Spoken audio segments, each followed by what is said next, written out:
Welcome to the Speak Her Podcast with your host, Camille, Essick, the podcast where innovators and creators connect. Let's get started.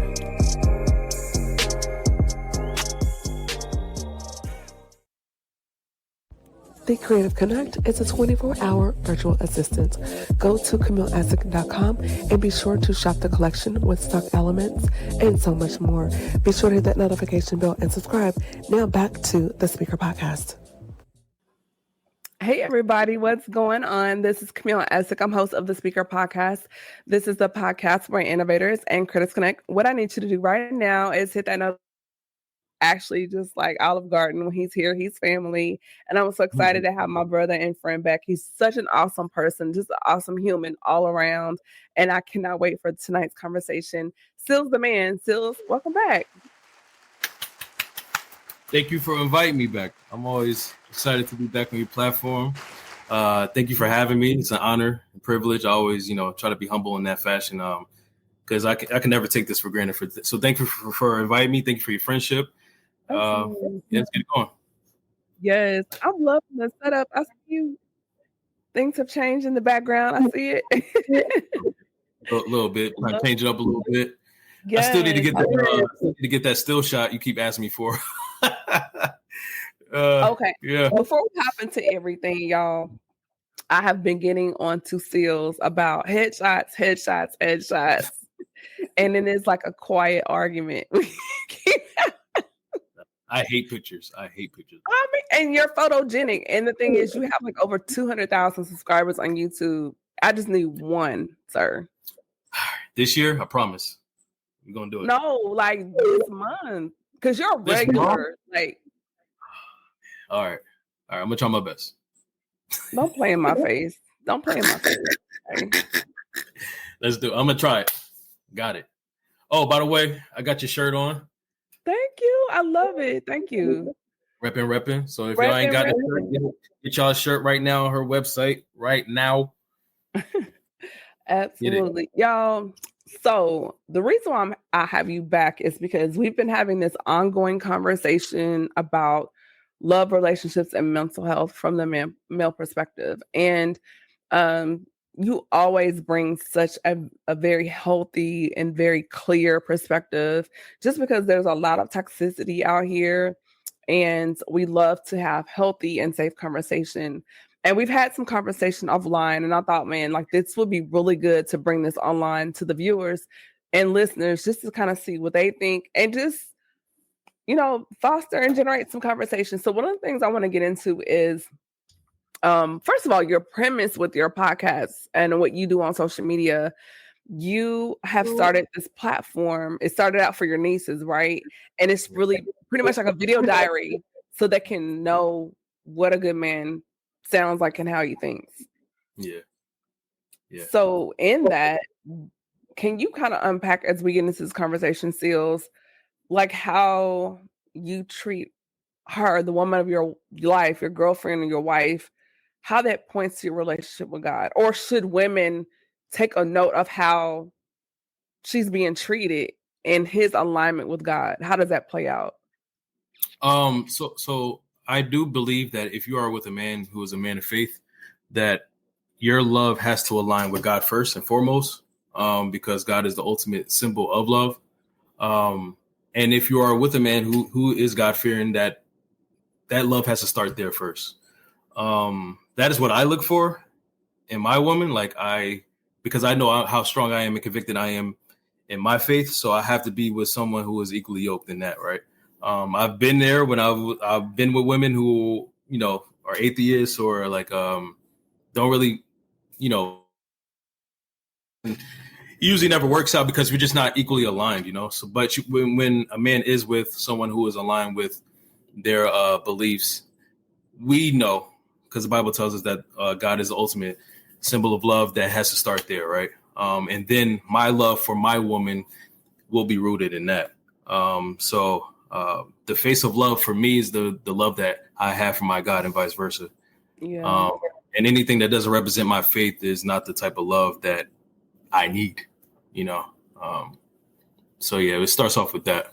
It's not also like a check and balance, because if you're not treating her properly, if you're aligned with God and submitted to God the way you should, shouldn't there be some type of conviction or not a tit for tat, but just to say, yes, you're in a relationship, but that's still my daughter.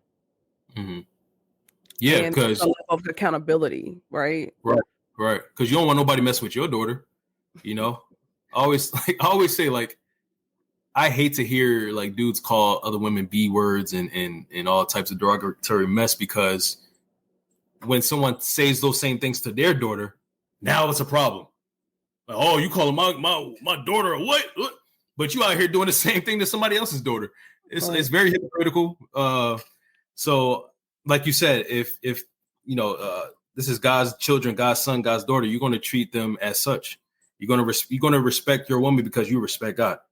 And even if you don't have any type of faith, like I just want to speak generally, even if you're not part of any type of faith or believe in anything, like respect should be the basics, the foundation to how you treat people in life in general, right? You can't expect love and not have respect, right? Those two are intertwined with each other. I can never believe a relationship that a man is abusing a woman but claims he loves her. That's just it.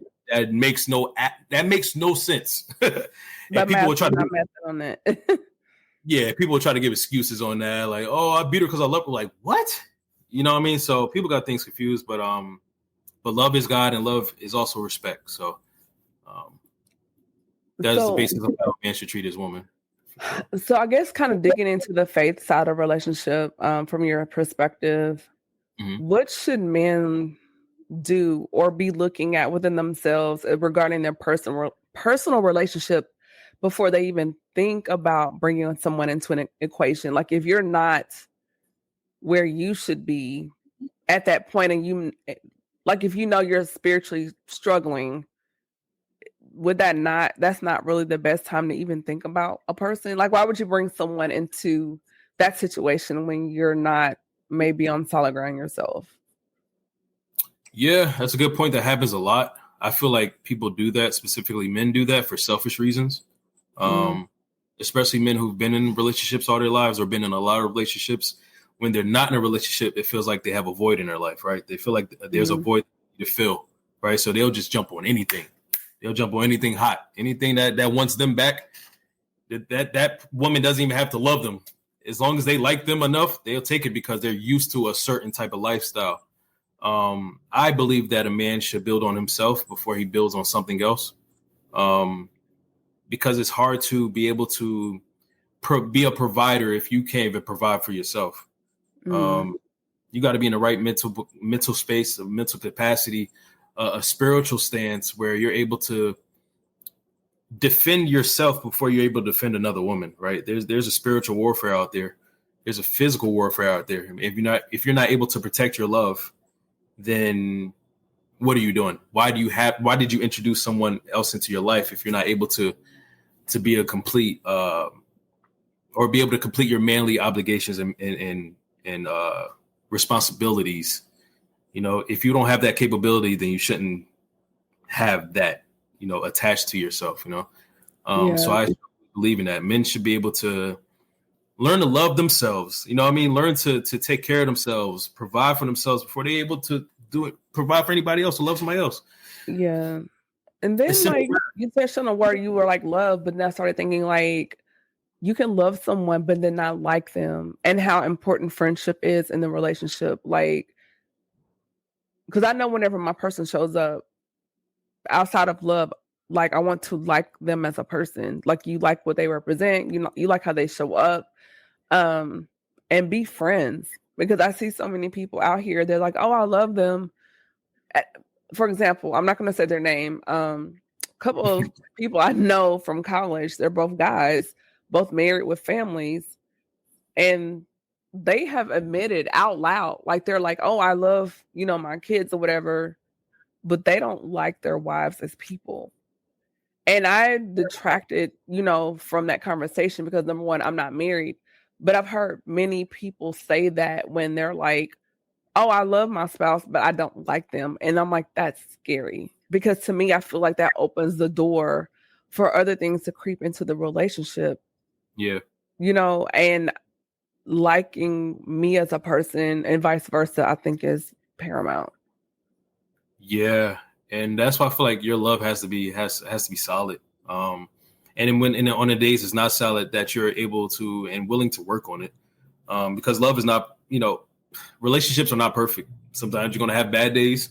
Sometimes you're going to have terrible days, right? But the only thing that's keeping you with your partner is love. And I do hear situations like that, relationships like that, where they don't like each other. I've seen it myself. Yeah, I've seen it myself in my own time, my own life, in my own family, where they're only together for the kids, but or together to keep the family together, but they love each other, but they don't like to be around each other. They don't like to talk to each other. They don't sleep in the same bed with each other. You know what I mean? So it is scary, but it's also a thing where you have to answer, why are y'all together? What is the reason y'all together? What is the definition of your love? And they both need to answer that question together and figure that out, because sometimes I feel like people have different definitions of what love is. And that's why I feel like communication is so important. Sometimes love to someone is what you could do for them. You know what I mean? While somebody else may say love is how someone makes me feel. So it's like, do y'all definitions of love intertwine with each other, and can it align with each other, and can it work together? Yeah. And is your definition of love skewed? You know what I mean? So that's another big reason why, things like that happen, where they'll be like, oh, I love you, but I don't like you. It's crazy. So then that crosses the line into being compatible versus just chemistry, because you said before, you kind of touched on what people do for each other, and that could be a plethora of things, but then not like the person. And I guess within our culture and through social media, people are stuck on, well, they give me butterflies. Butterflies will go away, and you have to do life with this person. Yeah. And I guess, and maybe, you can unpack this too, but when I think about being compatible, I think about how you handle adversity. How do you handle moments when you're feeling discouraged? Do you have words of wisdom? Do you have anger management issues? When you get upset, are you punching walls? Or do you go off and leave for 2 days and nobody can hear? Like, how are you handling life? Versus chemistry is just the butterflies, you feel good, you hear vibes and energy. That can change on a dime depending on what's happening in life. But when you look at what's being compatible, like, can we actually navigate life, like the moments of life together? So I think those, what you call them, synonyms? I'm thinking back in grade school days when they had us memorizing all types of terms like synonyms, where like two words are alike, but they're different. Yeah. That is a good question. Like, what's the difference between compatibility and chemistry? I do feel like, based on my life experiences, that compatibility is usually the first thing you notice in a person, because you can view compatibility as a visual. Like, you can view compatibility as a external factor, while chemistry is more internal. Chemistry has to be earned, because you have to get to know somebody in order to know if you have chemistry with someone.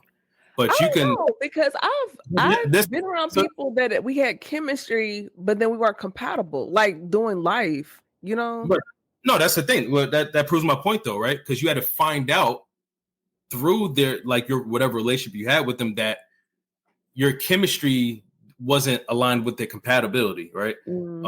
Like, I can look at someone, right, and say, oh man, they got a similar style to me. Their style is compatible to mine, right? But that's compatibility. I don't know who they are. Chemistry is, I know that person. We vibe well.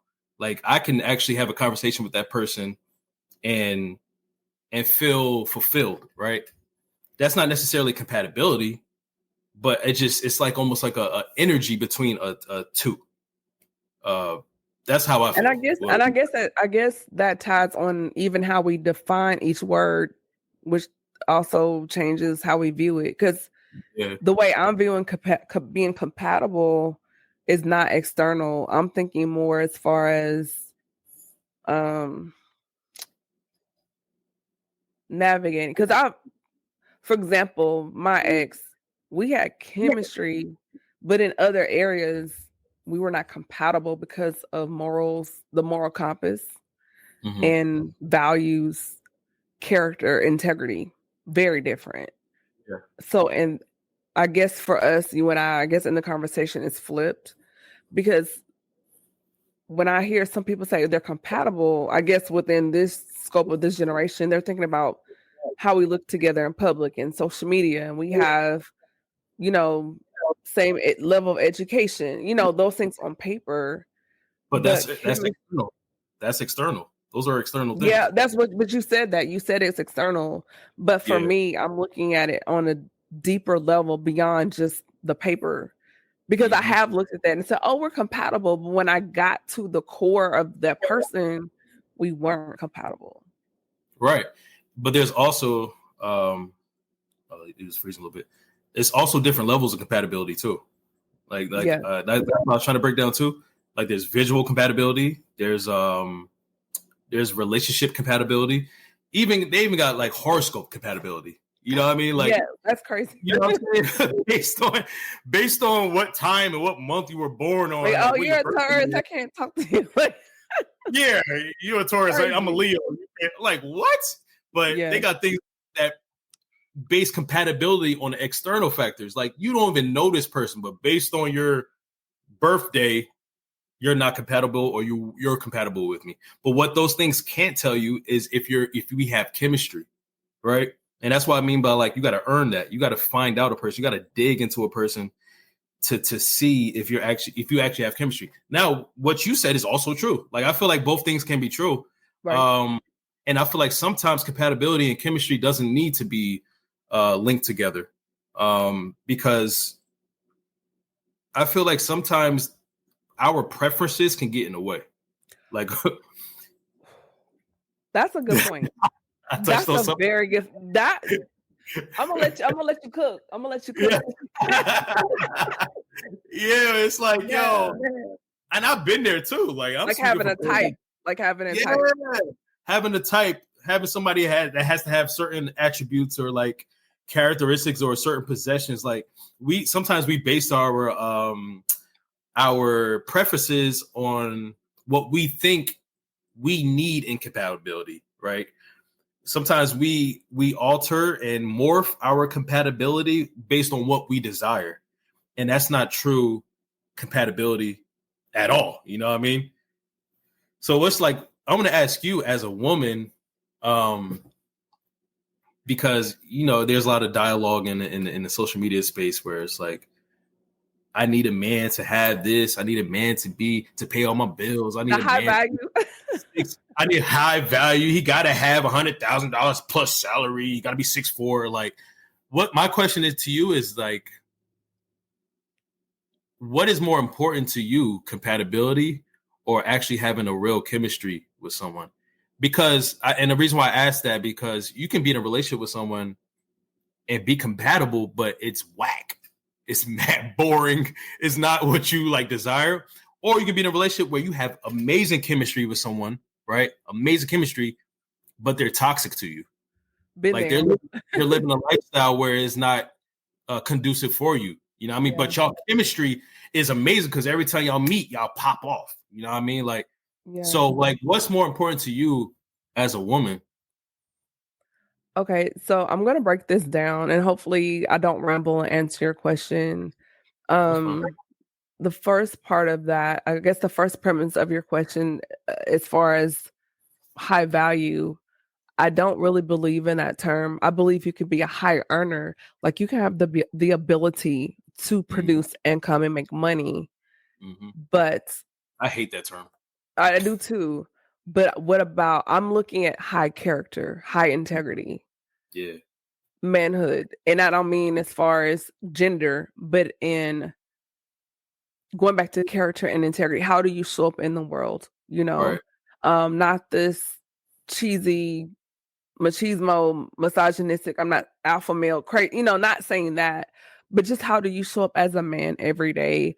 If we were to take away all of your accolades, all of your awards, your accomplishments, all the people you know, and strip you down to just like an onion, just to the core of who you are as a person, who are you? Yeah.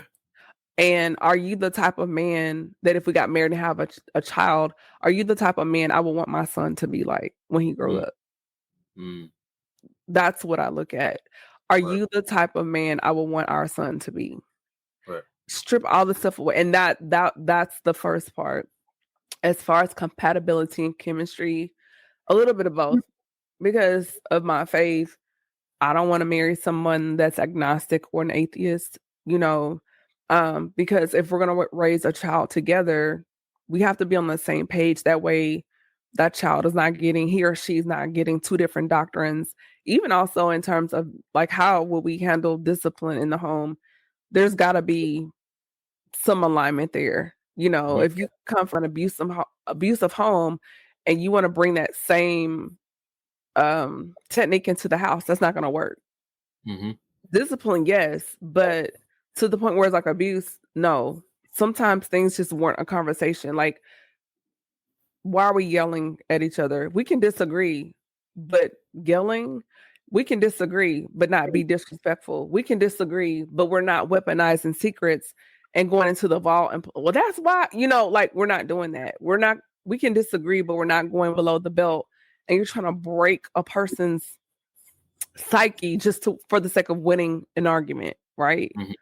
So when we're looking at, for me, being compatible and having chemistry, I say both, but I'm looking at the foundation of who you are just as a human being, or who are you just to be a man of God. And when I say man of God, I'm not like saying preacher, bishop, whatever, but just someone that's submitting to God. You know what I'm saying? Yeah. And then also there needs to be some chemistry. Like, if we're married, I want you to want me and touch me and vice versa, and we're not sleeping in separate rooms. Or, and chemistry is not even just sexual, but just if I walk in the room, you already know, like, something's up.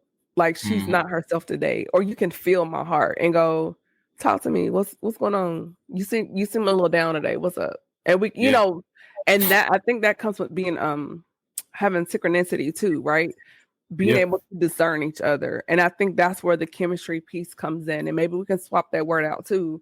Just having the discernment to know your person and know, like, or if you're, let's say you're having a bad day or something, and I'm like, what's up with you? And you're like, but I know you're not blowing me off. It's just that you're still trying to unpack how you feel and process it. But I know later on you'll come and talk to me about it. And I don't take that personally, like, I don't know why you won't talk to me.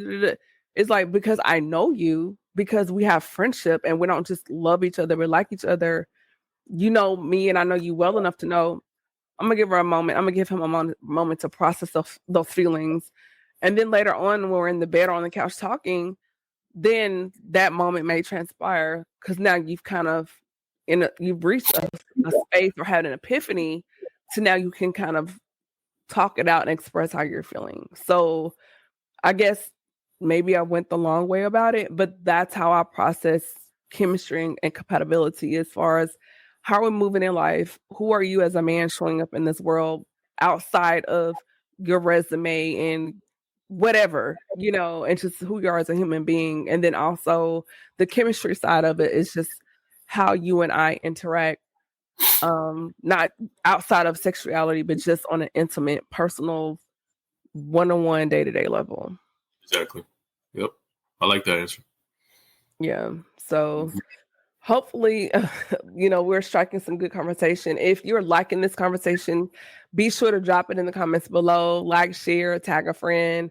I'm here with Sealz the Man, and we're having a conversation about being compatible versus chemistry, and just unpacking some nuances with regarding relationships from the male point of view. So Sealz, going into the next segment of our conversation, how do you, in a relationship, just even in life, navigating and expressing like your emotional needs as a man? Because we hear so many women saying, well, I need this from a man, and I need safety, and I need security, and I need protection, and I need whatever. But how do you, or how should men do the same thing?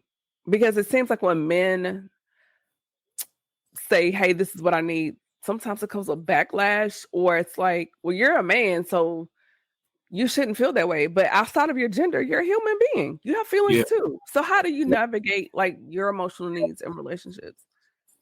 I feel like this kind of goes back to chemistry and compatibility. You got to be with someone who you're compatible and have that chemistry with, a healthy mix of the two. You got to be with someone who has that you have that type of relationship to be honest with and have like healthy dialogue with and conversation with. I feel like men feel like that, like rejected and alone, even when even in a relationship, if they don't have that chemistry or that compatibility with that woman. There's a lot of empty relationships out there, even marriages out there, where it's like we're only together for a certain reason. But that man is suffering on the inside because he knows he can't have a real conversation with his woman because she's a certain way or has a certain personality or is, very like that, like how you were speaking on, like, oh, you're a man, you should, this is what you should do. That type of energy. He loves her, but he knows he can't have real conversations with her because of the way she is. Right. I feel like as a man, the best and like lightest feeling, like a heaven on earth feeling, is when you're with a woman who you can be yourself. You're 100% thorough like take self. the mask down. Yeah, like you don't even have to have a mask on. Like like she rocks with you no matter what. Not saying that I as a man I'm gonna be perfect, but I'm gonna be perfectly me. Like I don't have to be anything else but me. Right, Sealz, right? I was in a relationship where I felt like I had to be half of myself because I didn't want to make her get mad or make her get agitated. Wow. And I couldn't have like certain conversations with her because I knew it would start an argument, or it would feel like it would be an argument. But the best feeling is to be with someone who you could be 100% with. And that is how a man is able to vent. That is how he's able to have a safe space in a woman because she allows it, right? She gives permission to be himself. Mm-hmm. You got to be with someone like that. Because if you're not, it's the opposite effect where you feel like you're in a relationship and that relationship is like a prison. So you dropped a few gems and I want to kind of dig those out. One of the things you touched on, you talked about men feeling lonely, like the loneliness. And I've never heard a man say that out loud before. And so I wonder, when a man is in a relationship and he feels emotionally lonely or spiritually lonely or psychologically lonely in that space, like the door that's cracked open and what vices can come in, or what is he doing to compensate for that emotional isolation? If it's working more hours or spending more time at the gym or going to video game, playing Call of Duty, or like or even another person, because you like the work wife, like you hear all these things. And so I've never heard that said out loud before. So it makes me think, like, if he, like, I don't want to cheat on her. So what is he doing to compensate for the loneliness? There's no one fit all answer. Like it could be literally anything, it could be like the things you said, video games or finding some kind of distraction or drinking even. That man could go, he could drown in his vices. He'll find anything to distract him for the fact that he feels alone. And the worst type of alone is when you're alone with someone else. Like that's dangerous, kind of like, right, in a relationship. It's an oxymoron, but it's a dangerous one because it's like, man, what am I doing? The point of me being in a relationship is to not feel alone. But there are people out there who feel more alone in their relationship than a person who's actually single. Because you could be single and be ultimate, like you could be free. You could be single and feel like you have no burdens, no chains on you. But you could also be in a relationship where you feel like you're alone. where you feel like you're in a prison, So the answer to that, it could be anything, which makes it super dangerous, depending on what the person is fighting or what they're struggling with, or it could be vices, it could be drugs, it could be anything based on who that person is and what their desires are. Mm-hmm. It's dangerous. And then you were touching on your personal experience. So then I guess in that, when you're on those emotional eggshells, goes back to the friendship. Like, we should be able to talk about, even if it's an ugly conversation or a hard conversation, but curating an environment, though, even though the conversation may be hard or difficult, whatever, that we can have the conversation and I still feel the way I feel about you. It's just exploring that other emotional side of each other. And sometimes it's okay to not, because you're not going to agree on everything, and that's fine. And I think with social media, it's like everything has to be matched, like match, perfect. And it's like, it's not like that. I start getting nervous if I don't get an argument or some kind of like disagreement with my woman, because like it's like, this seems too good to be true. Like, you have to not agree. Like, I'm not saying there must be conflict, but you're two individuals coming together. Yeah. And so you're gonna have different difference of opinions. And if you don't agree on certain things, that's gonna mean throw away the relationship. Like, I like the Warriors, you like the Lakers. I like just, and I'm using that in a comical sense, but you know what I'm saying? There are going to be things that you don't agree on. Yeah. But there has to be enough common ground that you're willing to go forward in the relationship. Yeah, because and also, like, you don't want to be in a relationship where you're with a yes man or a yes woman, because you're never going to have real conversation. Like the real conversations happen when there is discomfort, where you're talking about something that could be really uncomfortable. You know what I mean? But those type of conversations are leading to some type of solution. Mm-hmm. Like, you're having those conversations to solve something or to figure each other out more, get deeper into who you are. When you having these fake conversations where you're just saying, yeah, or, you just agree to everything, you'll never get to know me and I'll never get to know you. And it's like, once again, what are we doing? Yeah. So, and this might be just a silly example, but I think about my grandparents. Before my grandmother died, they were married for 53 years, right? Wow. And so she would make toast, and coffee, or, whatever. She would cook breakfast, but sometimes she would make toast and coffee because that's what he wanted in the morning. And so she would always tell me, we'll leave the ends for him because he likes the ends. And me, I like the middle. But it was the fact that she understood that nuance, that he liked the ends of the bread. And in my mind, I'm like, who eats the ends of the bread? But that small thing that may have been a disagreement early on, she figured out, well, instead of fussing about the bread and which part, let him have the end. Yeah.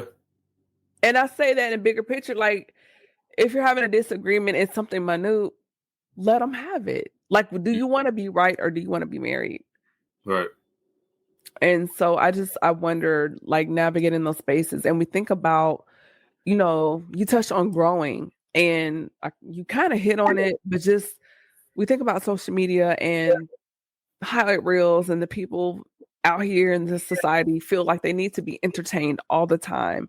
And this high of love, we call the honeymoon phase, that's going to wear off. But what about actually, you touched on it, growing into the relationship and finding your rhythm. And then also, Sealz, it's not about being complacent, but at a point in a relationship where you find your rhythm with each other and you're in a good space. Now, of course, life is going to hit, but overall, you're growing together. You have a rhythm, chemistry, and moving in those places. So what do you think about when you come out of that honeymoon phase and you're really getting into the roots of the relationship, and that mask begins to drop? And you're going to see some things. You might be like, oh, whoa, wait a minute.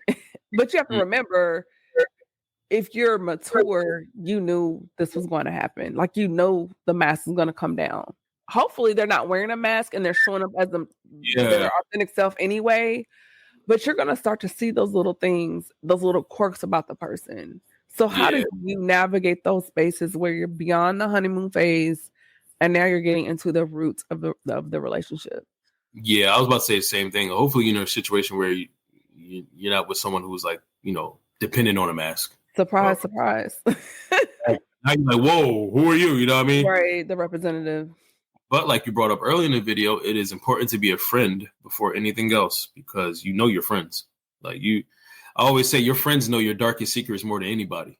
Like your friends are your worst enemy because they could end you because they know all your skeletons, right? So like spades, they got the joke.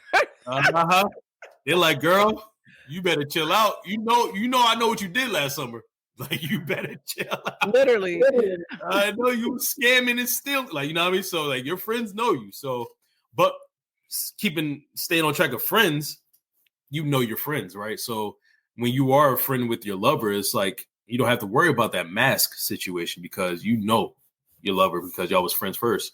But if you are in a situation where, as you said, go through the honeymoon phase and they start to reveal themselves more, once again, I just feel like that love is what's going to keep y'all together when you start to see things that you don't necessarily agree with or you've never experienced before, and now it feels weird to you or you feel uncomfortable because it's different to you. That love is going to be that foundation for y'all to make things work, right? If it's a healthy love, that love is going to remind you like, hey, I'm going to stick through this because I know her heart. She knows mine. Mm-hmm. We decided to be together. So we're going to make this work, right? As long as there's no negative connotations, abuse or anything like that. We're talking about like real healthy love here. Right.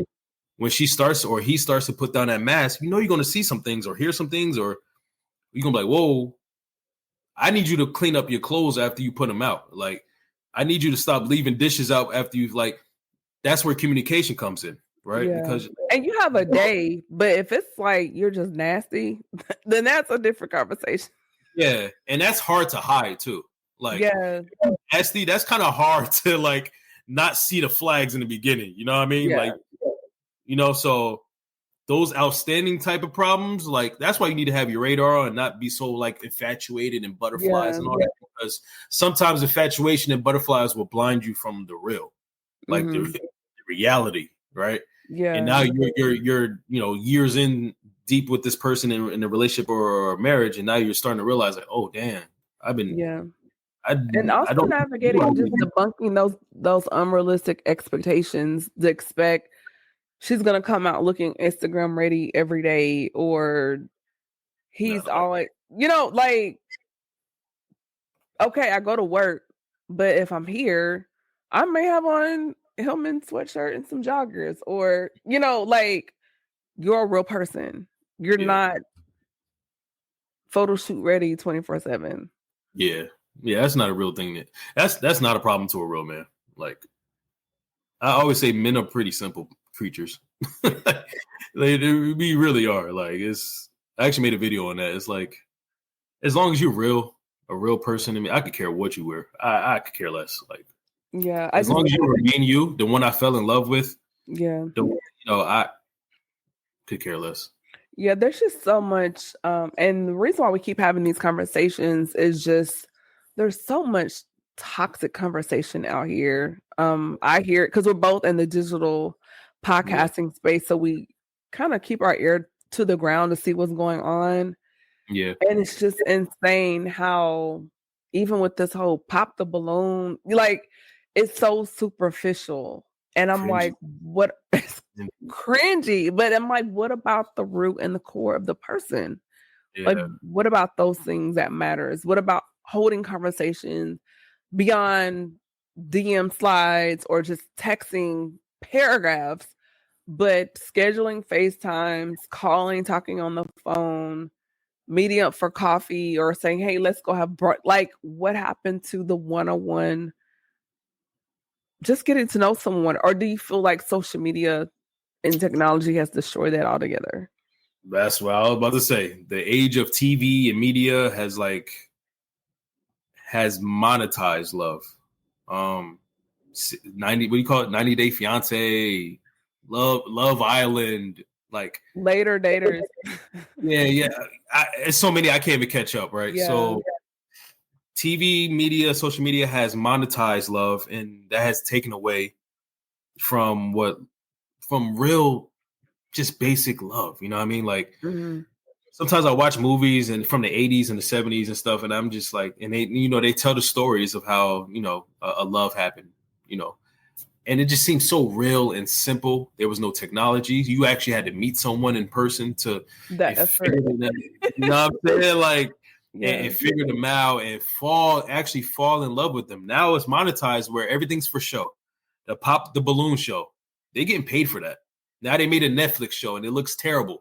But I haven't seen it like on Netflix, but I was so appalled by it on social media. I was like, monetized. Now the basic core of that show is not on that show. You have, I don't got to say it, but it doesn't look like the original show. 90 Day Fiance, Bachelor, whatever that show is called, Bachelor. What's the other one? Love is Blind, I think. Yeah, Love is Blind. There's so many. Yeah. There's so many, but it's all monetized now. Somebody's getting paid off of someone's love, right? And it just takes away. And it's sad because it's like, our future generations are not going to know what real love is, unless. Do you think? Because it seems like I've noticed a lot of 30 and under getting married, and it seems like they're going back to traditional families. Just because you get married doesn't mean you're in love. Like, that's another thing. Some people getting married for the photos, for the likes, for what it looks like, for them to be able to tell other girls. So? I know so. I've been told this by women. Like, I would have conversations with my coworkers, and I'll say, like, "Why did you get married?" And they would take like 2 minutes long to answer. And then when they finally do answer, it's so superficial that I'm like, "That's why you got married?" You know what I mean? So I had a woman tell me that she got married because her parents said her parents got tired of her being single. What? Wait a minute. Yes. Are you serious? Because a lot of families out there are traditional. So parents have a higher class, or they're looked at better when their kids are married. So when traditional parents don't have a kid that's married, it looks bad on them. You know what I mean? So I've seen that at work with certain professions like doctors, lawyers, dentists, certain socioeconomic reasons, like it looks good. I could see that. Yeah, I could see that. Especially like Indians or like international type families and households, they don't play that. They are trying to rush you to get married because it looks bad on them. You know, so there's a lot of reasons. Yeah, I guess it also depends on your culture, different demographics that can matter, and then goes back to class. But then I'm also seeing through all of that, I am seeing a group like that 25 to 30 that they really want to be married and have families and do the traditional thing. And I'm seeing that. And they're, 2 and 3 kids in and family vacations, doing all the things. And so I'm kind of seeing a split because I had a conversation with a good friend of mine, and she's older than me. And she was saying that how a lot of men in her age group, they're not looking at marriage either because their wife passed away or they're divorced. And so they're kind of getting their second wind, and they're outside. And so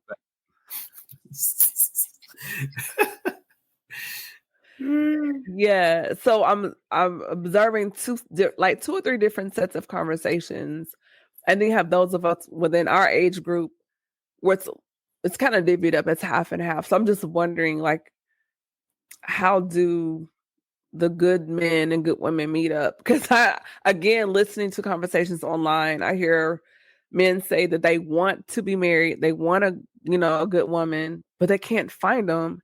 And then the women that are good, because they've been hurt, have gone through whatever, they're just like, we're in the house. And so the men are like, we need the women to come outside so we can meet you. You can't stay in the house. You got to come outside. So it's like, how do you get these two groups of people together to meet? That's And tough. that's the ongoing, I guess, issue. Yeah, that's tough. That's one science that I cannot solve for anyone, because I feel like everyone is like, they meet up on their own like weird way. Like there's no, like I hate to hear people say like, you need to find your person in church or go to the library or go to, it's not the case for everybody. You know, sometimes God has a calling for someone that no one can see. You can find your person randomly, saving a cat in a tree or something, or helping someone out, being a good Samaritan. Like there's no one fit all answer, you know. So that's a tough one. Yeah, there was an older lady at my job. She just retired last week, and on her last day, for whatever reason, she was talking to me about her husband, and I don't know how we got on the conversation, but she said she met her husband at a convenience store. Yeah. Just Yeah.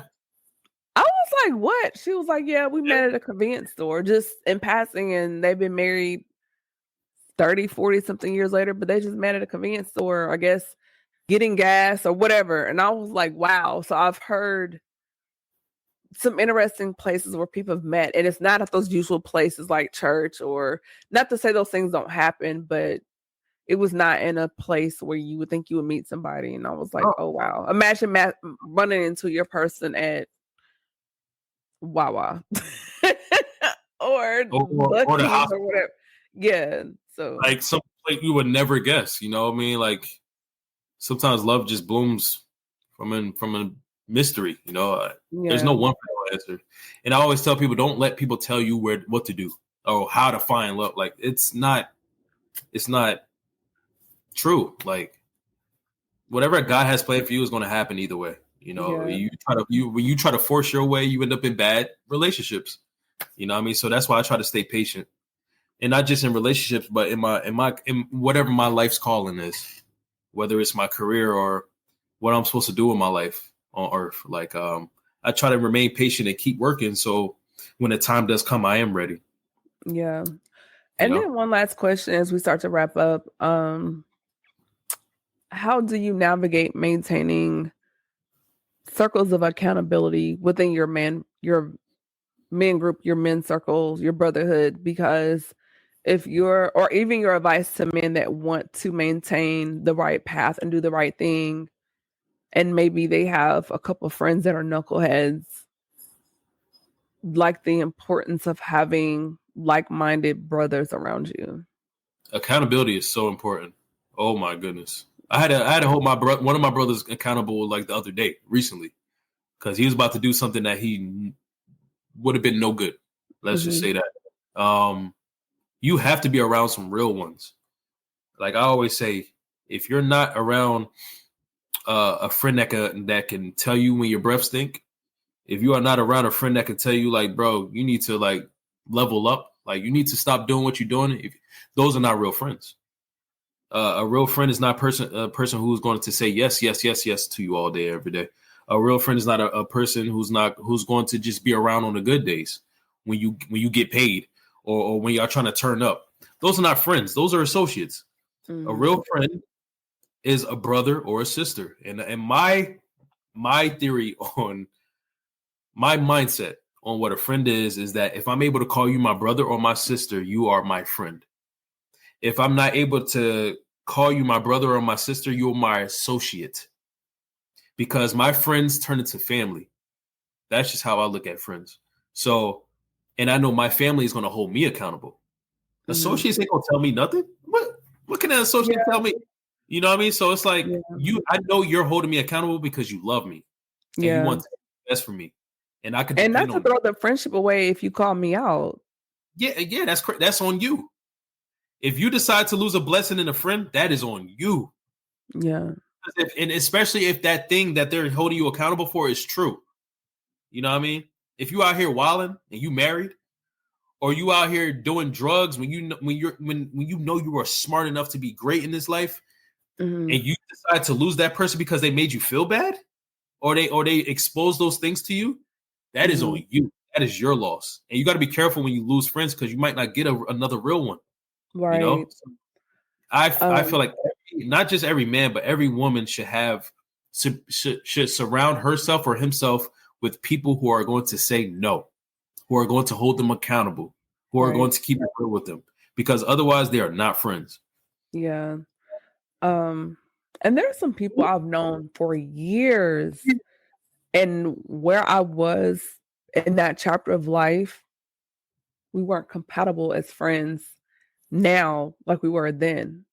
Mm-hmm. And not that you fall out with people, it's just you grow apart. And sometimes if you have those friends that are still wanting to operate or live their life in this path, you're like, no, I can't live my life like that anymore. And you're over here, then you've got to put some distance, especially if they are committed to their path and not wanting to change or mature or grow.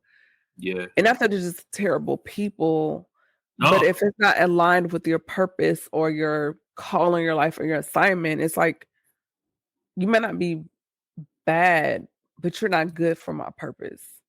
Yeah. So I got to leave you here and go forward. And that's the scary side of growth, right? Like, it doesn't mean you're a bad person if we no longer friends or we no longer close how we used to be, but that's part of growth. When you grow, you have to get rid of things to expand.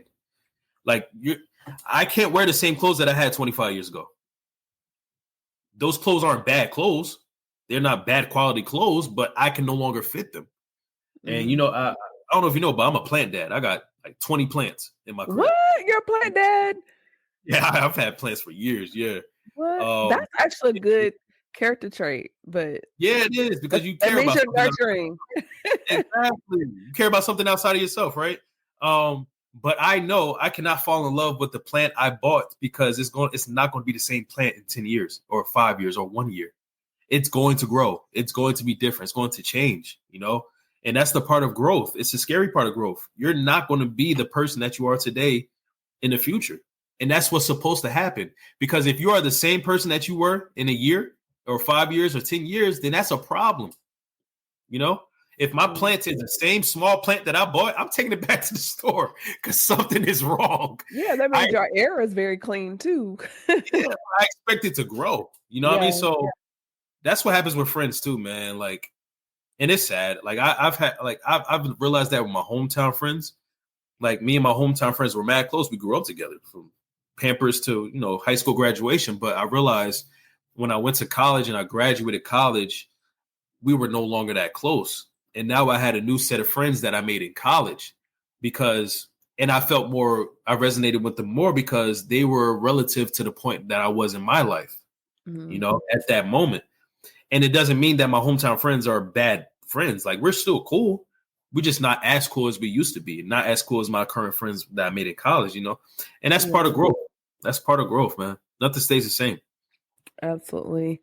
Well, this has been a really good conversation, and it just seems like we always have awesome talks, and it keeps going deeper and deeper. And I love that, just because I just think it's so important to have healthy and safe conversation, especially when it comes to relationships and personal growth from the male perspective. And that's why you're one of the people, one of the men that I know in my life to have these talks with, because we need more of it. We need more men like you in front of the people, so they know all men don't think like that. All men don't talk like that. And there are some good Black men out there. So thank you. And also, I'm not perfect. That's another thing. I'm you know me, oh, none of us are. I'm a humble guy. Like, I try my best to take compliments, but I'm getting better with that, right? I feel like, and this is my message to men too, right? My YouTube channel is talk about the basis of my YouTube channel is to talk about good men and decent men. Yeah. When I say those things, I'm championing the effort that men put into becoming better men, right? Mm-hmm. I'm not saying just because you're a good man or a decent man that you're perfect, right? My goal, when I speak, I'm speaking for myself too. My goal is to become better every single day based on the decisions I make in life, right? You don't have to be perfect. You don't have to try to be perfect every single day. The thing I always implement in my life is to try to be at least 1% better every single day. That's it. Yeah. That's it. Small things, right? So even for women, you don't have to be the perfect woman, right? Just try to be the better version of yourself every chance you can get. Mm-hmm. That's what makes you good. That's what makes you a decent person. Yeah. Not that you're perfect, that you know everything, or that. Just try to be a better version of yourself. That's it. Yeah. Growth. Absolutely. And I always say one of the hardest conversations to have is trying to have a conversation with someone that already knows everything about everything. Right. Now you just sitting there. Be teachable. Like, be open-minded. Like, we can learn from each other. And you're not the SME. You're not the subject matter expert on everything. Nope. Like, and when I meet individuals like that, I make a note, because actually that's a sign of insecurity. Yep. Because if you're the top expert on whatever we're talking about, why am I here? Exactly. Why am I here? Exactly. It's real. Absolutely. So before we wrap everything up, Sealz, do you have any last minute takeaways or nuggets for the listeners and viewers? And then what do you have coming up next? Do you have any books, anything coming out? And then where can people read you on social media? Oh, appreciate you. First and foremost, thank you for having me on your platform once again. I'm always here for you. Come on, Plaque. I see you. Oh, you see that little thing right? No, we don't use the word little. That word is illegal over here. I mean, it's something. Wait a minute. Hold on, y'all. Sealz has the platinum YouTube plaque. Thank you. Come on, we gotta clap that up. A little brief. Come on. Thank you. Appreciate it. Thank you. We give flowers over here. Thank you. Proud of you, black man. But thank you. Thank you for always inviting me. I'm here for you. I'm your friend. A real friend. I mean, so I'm always here for you. I am a real friend. I look out. You're a real friend too. You are. And you've proved as such. You know what I mean? Thank you for the TikTok situation. We're not even going to talk about that later. Anyway. But I'm proud of you. You're consistent. You're the most consistent person I know. I've told you that before. You do not play around with this industry. Like you inspire me to keep going. And on the days I don't feel like making content or just being out there, and I'm proud of you. A takeaway from, I would say, that just on my heart right now is to tell people to try to find another avenue. Try to find other avenues of your normal reality. Right. I find that I get bored easily. And getting bored easily can make you depressed. It can make you feel lazy at times, lethargic. It can make you uninspired. Try to find another avenue of creativity, another avenue of income, even another avenue of how to be active in your life, because life can get stagnant real quick. It could get real static. And now you find yourself in a space where you just feel confused and you don't know what to do. Try to stay busy.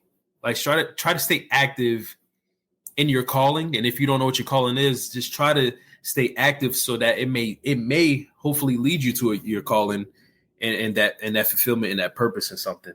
I find that people get depressed when they feel like they don't have anything to do, or they get depressed where they feel like they don't have any friends, like real friends, or try to find different avenues. Get outside of your comfort box, right? Get outside of that normal reality that you have and get risky. Like, this world that God has provided us is too big to be sitting in the same place physically and mentally, right? So try to be open-minded. Like you said earlier, try to be open-minded, have new perspectives. Don't be so closed in. Try to find a new avenue in your life. And that will help you. Go to the library. Go to the park. Go to the park. Yeah. Go to the city. If you're near a major city, just walk around and talk to people. Yeah. You'll be surprised how many people don't actually talk to other people outside of their family. You ever watch those videos on YouTube where people just go around interviewing people and they don't know how to react at first? They're like, oh, whoa, get it back up. They get defensive because they ain't used to that. They don't talk to nobody, But then when they start to open them up, now they just start talking. You know what I mean? So yeah, try to find something new in your life. Yeah. Don't be scared. It's like people, they're more transparent with strangers than people that they know. They'll tell a total stranger all their business, but then people you've known your whole life and they don't know a tenth of who you are as a person. Exactly. Because there's no bias. There's no like attachment. Sometimes there's financial attachment. You know, now you act in a different way because you owe somebody in your family something. Like with strangers, you're with a blank canvas. So no dog in the fight. Yeah, no dog in the fight. I'm gonna tell you everything because I might not ever see you again. You know, so yeah. For sure. Great. And then do you have like any new episodes dropping, books, product merch, other ventures? Like what's going on in your world? So I am working on something. I am working on a new channel. It's gonna be more about personal development and self-care, self-healing, spiritual enhancement. Like I want to get outside of the just relationship with people portion of life and start talking about the relationship that we have with ourselves. So I'm gonna start. I'm creating another channel on that soon. Working on it, and I'll let you know. You know when I get popping. Really cool. Yeah. Congrats in advance. Thank you. Absolutely. Well, everybody, we have wrapped up the month of May. I cannot believe May is gone. We're about to slide into June, my birthday month. Hey, and this 21. 21 coming up. We'll talk about that after the show. Yes, we'll talk about that after this. And then we're going to, I'm brown and I'm blushing. Y'all, and we're going into Memorial Day weekend. So y'all be safe. Be sure to connect with me online. Be sure to hit the like button. If you have not done so, subscribe. Also, I want to thank all of my subscribers. I'm officially 321 downloads away from hitting my first 10,000 download across the platform. And I checked on my dashboard a couple days ago. The Speaker Podcast is literally, we're streaming everywhere. We are now in 991 cities and 51 countries, streaming globally. So I'm very excited about that. First of all, shout out to Germany. I don't know who is in Germany listening to the Speaker Podcast, but I was looking at the numbers. They're running it up. Right. And behind the US, my next section of listeners, viewers, subscribers are in Germany. So I want to shout out Germany. Wow. Thank you. I don't know any German, so I'm just going to say it in English. Thank you, Germany. Whoever's over there. We appreciate you. Yeah. So with that being said, be sure to connect with me online. I'm on various platforms such as iHeartRadio, Spotify, and Pandora. Be sure to hit the Speaker Podcast, the podcast for Innovators and Creditors Connect. And y'all be safe. Have a good holiday weekend. See you in the next one. Bye. Thank you for tuning in to another episode of the Speaker Podcast. Be sure to follow Camille on Instagram at camille.essick, Facebook at the Speaker Podcast, or www.camilleessick.com.